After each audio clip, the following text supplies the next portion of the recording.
Hello mga idol, kumusta? Dito muna tayo sa highlights ni Anthony Joshua at saka Francis Ngannou. Panoorin natin mga idol. May tira naman itong si Francis Ngannou mga idol, kaso lang talagang pagdating sa skills wala, malayo ito kay Anthony Joshua.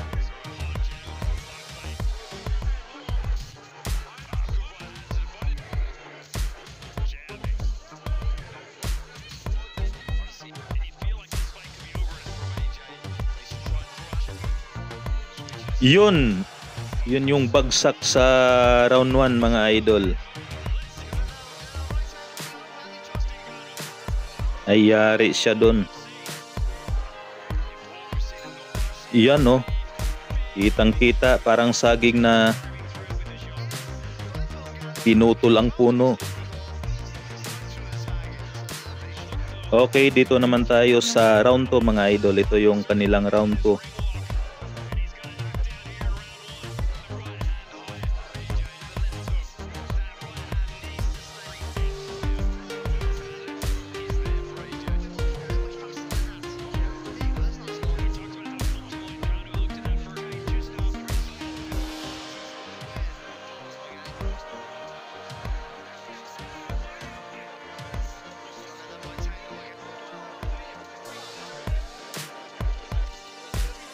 Oops, yun yung unang bagsak sa round 2.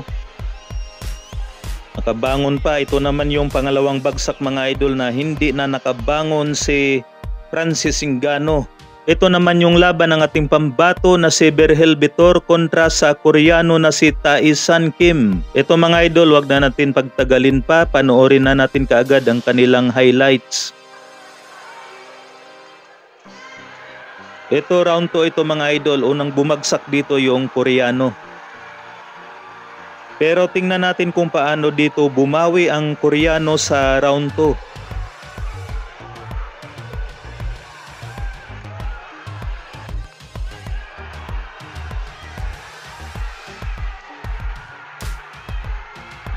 Yan mga idol oh.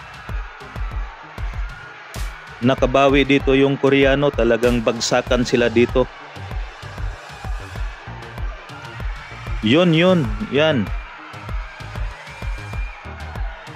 Bumagsak din si Berhel Vitor dito. Magkabagsakan ng dalawa.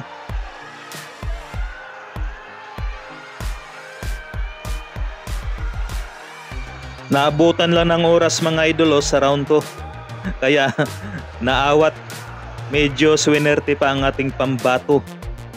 Dito round 7 na kagad dito kung saan na knockout ni Berhel Vitor itong si ang pangalan nito Tae-san Kim. Tragis ang pangalan, Tae. Yun. Yan yung round 7 knockout mga idol, grabe. Talong-talo ang Koreano dyan. Yun, napaka-impresibo ang panalo ng ating pambato na si Berhel Vitor. Talagang ni-knockout niya ang Koreano sa round 7. Itong si Vitor na nga po ngayon mga idol ang WBO Oriental Super Featherweight Champion. Umaarangkada ang kanyang record sa 22 wins, 15 KOs at may 3 talo. Lumagapak naman ang kartada nitong Koreano sa 11 wins, 8 KOs at may 2 talo. Dito naman sa ating pambato na si Janariel Cuadro Alas Casimero. Makikita nga po natin dito mga idol na nagkakabit sila ngayon ng malalaking pansimbag. Lampas tao nga po itong pansimbag na itong mga idol. Tingnan natin oh.